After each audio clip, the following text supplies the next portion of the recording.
Hi, welcome to Reddit Tea Time. I, 32 male, am married to my wife, 27 female. We have mutual friends, 27 female and 25 male, whom we have known for the past 3 years. Recently, our wives went on a trip together. During that trip, my friend, 25 male, we'll call him Ron, asked his wife several times a day for nudes of our wives together. We have previously had several conversations about sexual experiences in which we all have decided we are monogamous and don't have an interest in each other's partners, but we do feel comfortable talking about our sex lives together. Nothing has ever gone on between the four of us, and nothing ever will. Ron has confided in me over the past 3 years about issues with infidelity and his sex addiction, and we've talked openly about those issues, and I've urged him to be faithful with his wife. He has had 3 affairs that he's admitted to. He has also made several moves on my wife in which every time she either ignored him or shut him down. On to the issue. On this trip, Ron was texting his wife several times a day asking for her nudes, which is totally fine, but also encouraging her to take nudes with my wife. He was even sending money as a ploy for pictures. Also, I should add this trip was for a concert that Ron paid for the tickets for our wives. It was his wife's Christmas present, so he used that as leverage for the pictures.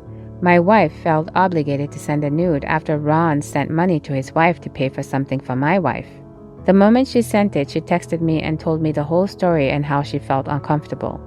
This went on for the whole weekend, with my wife being pressured into taking naked pictures in return for money. My wife sent 2 pictures after being pressured. I confronted him today and he told me I'm overreacting. He says that we all talk about sex together and that it's not weird that he asked my wife for nudes. I would never ask my wife for nudes of any of her friends, nor would I pressure her into doing that. His defense is we have sent nudes between the 4 of us. For example, I sent him a Snapchat of me and my wife super drunk with my flaccid junk in her mouth. Gross, I know, but it was funny at the time. So am I the bonehead for confronting him and telling him that he has crossed a boundary by begging his wife for naked pictures of my wife? Now for some comments. This dude ain't your friend. And your wife didn't have to do crap regardless of him sending money. This whole thing is gross. Why are you friends with these people? Also, I feel like if I were a man and my friend kept repeatedly making moves on my wife and then guilted her into sending him nudes, I would be too busy giving him a black eye to be able to post about it on Reddit. But to each his own, I guess. Come on, you know the answer to this. He was incredibly douchey. The fact it all went down behind your back is extra shady. What the F, Ron? I'm also assuming your wife knows about the snap and everyone was aware. That's really the only ethical way I can imagine seeing a friend's wife's nudes. I can't get over the fact that he went through his wife instead of you and your wife. OP's wife posted an update. She said, "Wife here. My husband posted this on a throwaway account as we were afraid that our friends might see it. But honestly, at this point, I don't care anymore. I'd like to share my side and point of view of this story." The concert tickets were purchased back in December as a Christmas gift for his wife and for me to go along with her. We have not lived in the same state as each other in over a year, so it was also a trip to see who I thought was one of my best friends. The first day of the trip, Ron kept sending money to his wife to buy things like paying for our meals and buying clothes. I thought it was super sweet, and he kept saying, "It's part of your gift, you guys have fun." She kept mentioning how sweet he was being and how we owe him. It all felt really odd to me, and when we got back to the hotel, she said we should take a tit pic together and send it to her husband since he's been so good to us. I really felt uncomfortable, but did it after some drinks and convincing from her end. Apparently, her husband had been begging her for a nude of both of us together all day because he thought it was hot. He also has talked several times about my friend and I being intimate together, and I thought it was just a weird joke, but now I don't think he was kidding. The next day was more of the same, except he was begging her for pictures all day. When she asked me to do it again, she said he's in a really bad mood and this will cheer him up. As far as the flaccid junk in my mouth picture goes, this was months ago and was sent as a part of back and forth BSing. My husband was wasted, to be frank, and I was definitely drunk, but I did consent to the picture. I'm in therapy and know that I need to work on setting boundaries. My husband also is in therapy, and we've since talked about setting better boundaries. We're so open with our other friends and are definitely oversharers. My husband and I talk about sex openly with our friends because we believe that it shouldn't be a taboo subject. Unfortunately, we opened up to the wrong people. My husband tried to play this whole situation off as Ron just being a pig, but the more he sat with the situation, the more it bothered him. So he confronted him and was hung up on several times before his wife texted my husband saying that we're being childish. I'm proud of my husband for sticking up for me, and I wish I was better at sticking up for myself. I'm not worried about the pictures coming back to haunt me. A naked body is a naked body, and honestly, mine is hot. Now for some comments. I'm more concerned this will go further by getting you drunk and assaulting you. He's a sexual predator. Please be careful. Please tell your therapist that you sent the nudes. I think that's very important to express how low your boundaries are at this time, and I don't mean that to sound judgmental, but to show your therapist that that area needs extra attention ASAP. Sounds like Ron's wife is in an abusive relationship if she's that keyed up on him being in a bad mood and pressured you about this. You can't trust to be safe around her if she's okay with crossing your boundaries to please him. This could easily lead to you getting raped. You two need to cut these people off. You both aren't in any position or state of mind to properly help her get out of that relationship, and she might not yet be willing to leave. Also, OP, when a guy is being a creep around you to another woman and you don't cut that off immediately, they assume you think like them and agree with their thinking and behavior. Speak up. I'm all for being open about sex, but there's got to be respect and consent.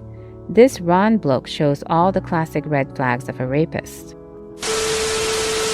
I, 25 female, am separating from my husband, 38 male, after 1.5 years of marriage. We met 6 years ago and hit it off well. We enjoyed our relationship and got married. Since the wedding day, he's been consistently drunk. He refuses to go to the doctor for any reason. We've never slept in the same bed. He refuses to take a shower or forgets to unless we shower together. It doesn't happen often. I've been the only one working for the majority of the marriage and can no longer afford to pay rent or for my therapy sessions. I'm a bartender and working 6 to 9 shifts a week trying to keep us above water. I hate coming home at this point. The house stinks because I don't have time to clean. I go straight to the bedroom and live there. He lives in the living room. I don't even go in the kitchen anymore unless I desperately need something. There has to be a reason, but I'm unsure of what it is or what to do about it at this point. Edit. For everyone asking, I've tried. I've started therapy. I gave ultimatums. I offered to help him find a therapist. I've asked for what I need. He was working until February 2022 and then briefly in April of 2023, until he called out for 3 weeks straight. Thank you all for the comments. The landlord and I have started trying to figure out how to get one of us out. It will probably be him until the lease ends. Then I'll find somewhere cheaper and easier to pay for. Finally, now for some comments, not the bonehead. As the saying goes, you can't keep putting yourself on fire to make another person warm. You can't make him better. He has to do that.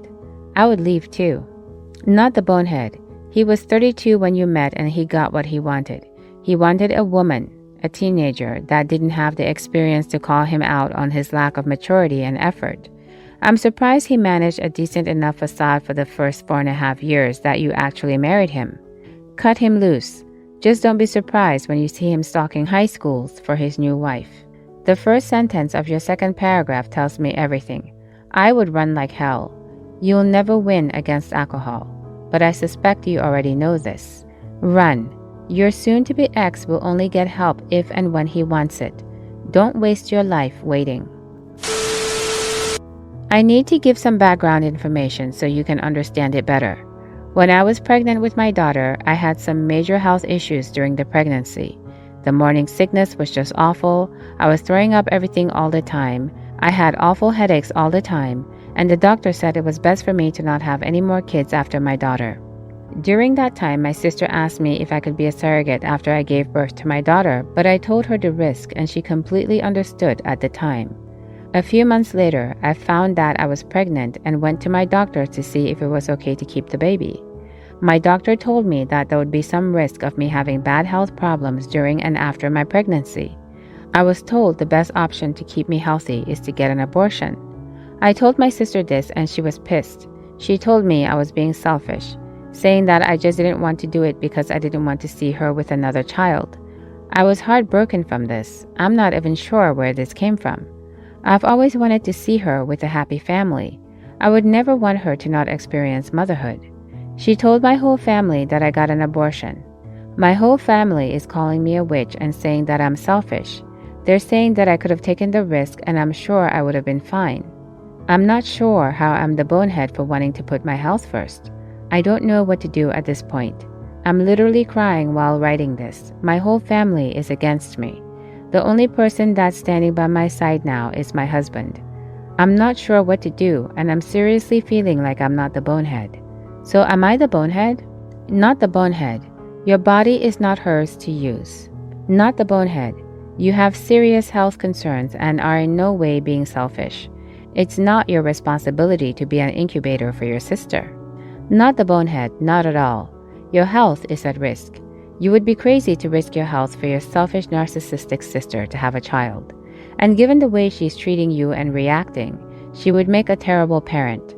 Tell her to F off, that she pretends to be understanding but she only cares about herself and what she wants and not the risks to you. And go no contact. She's the bonehead, not you. Even if you decided to keep the baby, it wouldn't be your sister's baby. Does she think you should give her your child? Being a surrogate is different than giving away your own baby. Your husband didn't want to lose his wife or give away his baby. What do you think? Please let me know in the comments below. If you like these stories, please consider subscribing. Hopefully, I'll see you in the next Reddit story. In the meantime, please take care of yourself. Bye for now.